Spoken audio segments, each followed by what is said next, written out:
I'm like, what is there confusing about it? She's a Muslim. What are you talking about? Hey man, you're right. Nothing in that meeting had to do with reality. Reality nor Islam. Nothing. Islam? Yeah. What is that? Man, you bring that up, man, they look at you like, look, we didn't come here for that. We came here for secular stuff now. You know, you keep that in the Masjid or... Voting, and then the other, it was signs all along the way. Is this going to be, you know, I'm not... I hate to use this word "I" all the time, but you can see why I use it now more than I did before. Sure. Because everything, yeah, I'm realistic. When I go there, I can tell who the guns are pointed at. I can tell what the scenario is. So once I come to that conclusion, I don't just jump on that right away. Just like I said the other day, I don't say, oh, they out there getting me, that. But when I walk in, I'm already ready to deal with everybody by myself. Because it's just like it was. That's why I wanted y'all to come and see. Nothing in there. See, this is not the first or the second or the 10th. This is what always happens when I go to any of those type of meetings.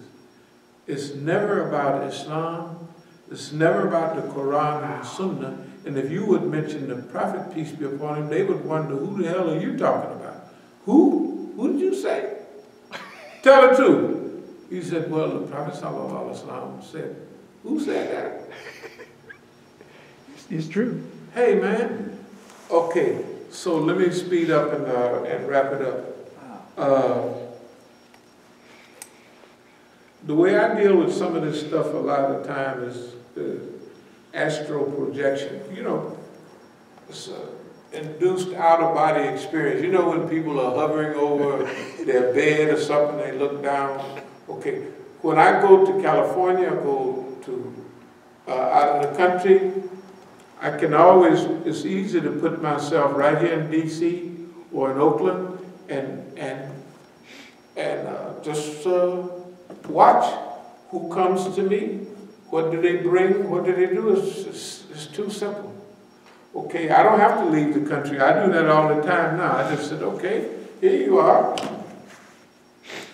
Who's going to come to you? Where they come from? What is this about? What is that? Right? It's so simple that there's nothing anybody can do about it because they done already ran all the friends away a long time ago. Right? So everybody that come has got to, that's why I was laughing when we was in the bathroom and I asked the lady, is anyone attacking you now? Remember that? Right. Yeah, because she, and I didn't want to laugh. I said, well, hell, I'm out in the woods. Ain't nothing I can do. And she's just talking. It's just bull crap. It ain't, you know. If it was something serious, she'd have called back. Just, okay. So if they have fun with me, I have fun with them. So are you being attacked right now? Well, does it hurt? Anything. It don't make... You said, I'm not dead. I'm not near the Masjid now. Can you hold on for a minute? Yeah. It was hilarious. I couldn't hear what she was saying, but I could hear the noise. You know, like see my face. I didn't want to laugh and roll on the bathroom floor because I'd have to wash all this stuff again. You know. So anyway, let me speed up. So astral projection is good. You pull and you look at, you put yourself there in the community and you watch everything around it. It's just too clear. There's no way. Smaller plate for your iftar. That means just make a little smaller plate for fasting. Anyway, I'm asking here excuse for the repetitive I. And the reason I just said why I say it all the time is because when we review it, you could see that whatever was going on, it was no meeting about trying to figure out a way to help Islam and the Muslims they just lied. solve any problem. That was a lie. It was just ridiculous. But now, for a scheme, look at the money they'll spend. I don't know if y'all remember, I be talking about how much money they spend on me personally. Right, I remember. That's just a little, that's just one. That's a small one. If they can get you thinking, but it has the opposite effect. I don't know, whatever they're trying to show me, I don't ever see that. I always see something else. It's been like this 50 years almost. They want to show me that, oh, the Shias are sectarian, and I said, hell, they're getting bombed all over the world. I said, what Sunnis is bombing, what Shias is bombing Sunnis? Right. Who have Iran attacked lately? Who is Iran bombing? I said, in Hezbollah, you're a Palestinian. This is no. I said, aren't you? I said, look at Hezbollah. Hezbollah destroyed their whole country 5, 6, 7 years ago for y'all, your cousins. The whole Lebanon was destroyed. Your Shia brothers laid down their lives and their country for you, didn't they? Right? Yeah. So what the hell's a damn sectarianism? The only sectarianism is the Zionists bombing all your kids and got them in the open air penitentiary. Anyway, let me go. I don't want to be long-winded. We'll deal with this stuff as we go. I just wanted to mention that that's what was going on over there. Those people, we have our method. We'll continue right on, but we're not going to be angry or upset at them. We've had plenty of opportunities, and they will give you opportunity after opportunity, so don't worry. If you're not mad this time and you want to get mad, just hold on, and you get plenty of chances. Yes. You know, when you were talking about Nihad and that lion, right. See, when I went over there to talk to him, you know, I played with him. Right. I said, what's wrong? I said, Assalamu alaikum. I said, am I persona non grata now or what? I said, I called you and, you know, I said, you don't return the call. So then he goes through this whole spiel about the phone and this, that, and the other. It's best to text him, right? And he didn't get it. And I just listened. What he don't know that I didn't tell him, I talked to one of your people that wanted to know who I was. And I told him I'm a friend. You know, I'm a brother Tufel, I'm a friend. And he knows who I am. What do you want to talk about? I said, I want to talk to Nihad. I left him my number. See, he don't know about that part. And so I'm just listening, I'm just watching him just lie. Just lie like, you know, like it's really, that really is what happened. I'm like, hey man, you. Can you imagine, do you think that they don't know what's been going on with our community, that they've been in jail, this, that, and the other, they got to know. Right, they have to. Because what the hell he does? We got 33 officers. Right. He never called me and don't answer. He had to play like, I don't know who that is, and I leave messages and everything. And then I just stopped because I said, hey, you know, I ain't be bothered with you. Then we had a girl in the group. She was from like Carolina or something. She was an African-American sister. And I forgot exactly what she was talking about, but an incident had come up. It was kind of serious. Right. And she was telling them, I haven't seen that anywhere. Didn't nobody report it or record it or nothing. I said, no, I'm going to leave that alone. I started to tell her, that ain't nothing. Let me tell you what happened to us in Oakland. You think they didn't record your stuff. But no, it ain't really necessary because they gonna get exactly what Allah got for them to get. Well, you know, I'll close with this, with just the blessed people. I imagine the most blessed in the world, but we'll just say the United States for now. No, we got a mission.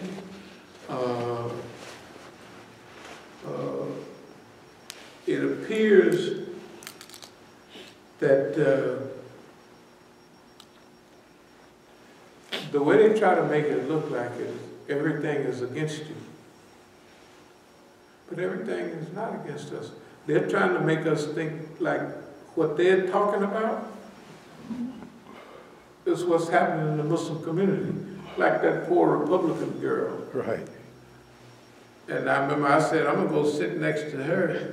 Oh, the hand was sitting in the middle between, but I want to sit technically. I said, I want to get that some of this republicanism run off. But you notice how much time they gave her? They gave us no time to do nothing.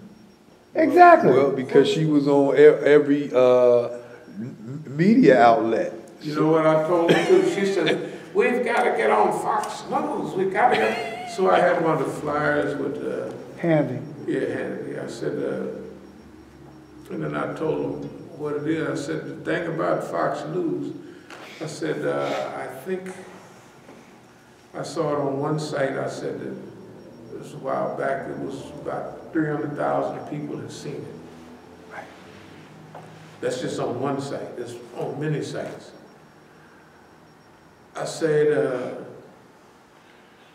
so when people come to me, in fact, that's what some of the people asked. Yeah, he was on Hannity and da. I said, getting on Hannity ain't nothing. I said, if you got any sense, you ain't gonna get back on no Hannity unless you kiss a neighbor behind. But if you got any sense, you talk about Islam, they're not gonna have you back on Hannity. Just like they had you back on WAMU about 25 years. Nothing else. They just don't do it. They had a we rap something, we radio over there, right there. And I went over there. I just came back from Iran. I had to pay. I gave a 2-hour interview. At the end, they say, well, you know, what's the name, the guy? What's the answer crew? Well, what do you think about him? He gave an analysis of Iran. I said, yeah, I heard it. It's just like ABC, CBS, NBC. I said, here, you got it right out of the lion's mouth, the horse's mouth, right here. Look at here. This is, and I had newspapers hot off the presses from Iran. You know what I mean? Right. I said, and right up to the top. I said, so it's good to get their input. I said, but what about it when you got the direct resource in your own community? React ain't calling me sense. Because they got the whole thing is rigged. Yeah. The whole thing. Right. Ain't no holes in it, except the ones Allah pushing it and it's letting all the air out of it. But the last thing I want to say is that we're on the right road. That's the main thing, that we didn't push all the right buttons. Because that whole thing was to try to push us away from our stance, you know, and our analysis. That's what the whole thing was about. That out there, it wasn't to come and ask us, Imam Musa, you've been correct all the time. Now, the hat knows it, because I said, now, have not been correct about, how about 98% of the time? Yeah, I said, well, then, what's happening there? You know, and how many times have y'all pushed the right button, you know, answered the right phone? You know, don't you remember? That's what I told them. Confrontation and cooperation. What did I tell you? You're going to be confronted. You ain't getting no cooperation. Yeah, I said, well, that's right. That's right. And that's when I closed up the Quranic ayats. I said, these niggas don't want to hear nothing about no Quran, nothing. That's what I was telling the brother who was sitting next to me. He was a lawyer. When you said was a lawyer? Right. Because they said something about terrorism, right? Right. I said, hey, man, man, Musa wrote an article on the anti-terrorism bill, the Patriot Act. I said, he did this over 20 years ago to let the people know what's coming down the pike. I said, don't nobody want to listen. I said, now, he went down to the FBI building, punked the FBI, repunked the FBI. I said, he giving the fly, man. They look at it. Oh, thank you very much. And they go. I said, hey, man. But hey, they just not into that, man. That's, you know, just like back in the civil rights era, we had them, you know, you were talking about that the other day, Malcolm was talking about all them butt kisses and all that stuff. Well, I guess you got them in every era. No, we got them, and that's our job, is to help educate people. And the last thing is the era of eloquence or excellence, whichever one you want. That we're not going to, of course, the video, they're going to see that, but we're not going to go and do not a name calling for the people. Our job is to help educate people and to help the Muslims who want clarity. See, I already know when I go places, I already know, well, here's the semi-last thing. Remember astral projection? They're looking at me 24 hours a day. And they're judging by what they see. Right? He can't, how is he getting this stuff? You know what I mean? Okay. If you have, they supposed to not have dope in the penitentiary, right? And they got fences, gun towers, and everything. Is there any dope in the penitentiary? Definitely. Of course. Cell phones. Every cell, man, I don't want to talk about my poor son, but he would get 2 packages, one from his wife, one for me. He'd get one for himself, and he'd have one of his poverty-type friends to get a package for him. And I told him, and I'd pay for it, there's no problem. I say, I wouldn't live like that in the penitentiary. I say, because the penitentiary is for penitence. You ain't in there, you ain't repenting in there, you just sitting in there eating. When he got his date to go home, I said, get that cell phone away, get rid of it. I said, you got a date. You don't need to talk to nobody out here. You don't need, I said, that crap that I send you, you know, because you ordered from a company. Avocado, that expensive tuna, whatever it is.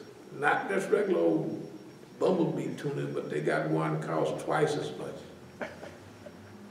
I said, cans of crab meat. I said, man, I wouldn't live like that in the penitentiary. I said, your daddy, you remember every time I come out, I came out sharp as a tack, ready to roll. I said, they gonna roll you out in a wheelchair. You ain't gonna be able to walk. All that food you eat, damn color televisions and crap like that. And you get 2 packages, because they call. I said, I'm doing this because you don't understand. I'm just doing it, no problem. I said, I wouldn't do that to myself. I said, if you go back again, I ain't sending you nothing at all, nothing. You gotta feel bad in the penitentiary. You gotta be mad. They put me in the gotta be repentant. Yeah, you gotta, that's what penitentiary means, that you go there to repent. Penitence. That's what penitentiary, the word comes from penitence, penitentiary. See, you ain't doing no penitence. I ain't heard you say nothing about how bad you been, how stupid you been. Of course, I don't like to call y'all stupid or nothing, because you might believe me. You know, you don't talk to kids like that. Not today, 50 down years old, nothing. And, you know what I mean? If you ain't hurt their fingers now, you ain't gonna. But anyway, we just keep on working hard. The world is going our way every day, all day long. It ain't going none of their ways. It ain't going none of their ways. And so, now I'll close with this. For me, this is I never even believed life could be this good on earth. It don't look like it to people. To people, it look. Said, this is what I want to do. Your heaven would be hell to me. Right. Riding around in a big old car like what's the name come by here the other day. Yeah, so, man. Hell, I did that 50 years ago. I wouldn't if I a vet or Rolls Royce or something, I wouldn't buy that. If somebody give me a Rolls Royce, I'm going to put it on in the newspaper to sell it. Right. I don't want to drive around in that with the top back. It was a nice day that day. I don't want to do nothing like that when I was a kid. So our heaven is hell to other people. And their heaven is literally hell. You don't have nothing to do with that. So thank y'all very much for paying attention tonight. But that's what was going on out there. Alhamdulillah.